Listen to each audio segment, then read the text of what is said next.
So I'm putting forth that there is a conspiracy to irradiate the world.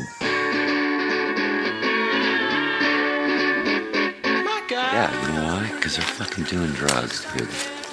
Yeah. And I don't care. But we're all doing drugs. I know.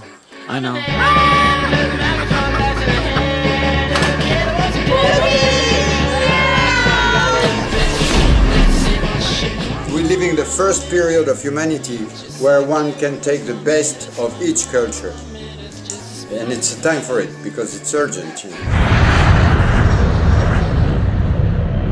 Ibogaine is the first thing that we can give a heroin addict where the physical withdrawal, the mental craving are completely eliminated.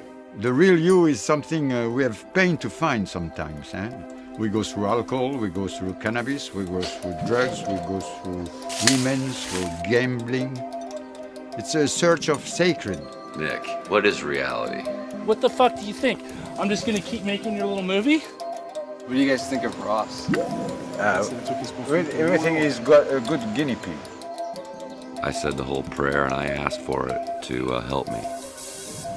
For the first time, I'm asking help. That's important, right?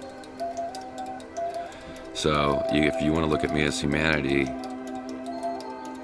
look at me as like humanity who's saving themselves. And then they said they were going to do iboga. And instead, we're out in the forest taking acid every night, making the worst movie you've ever seen.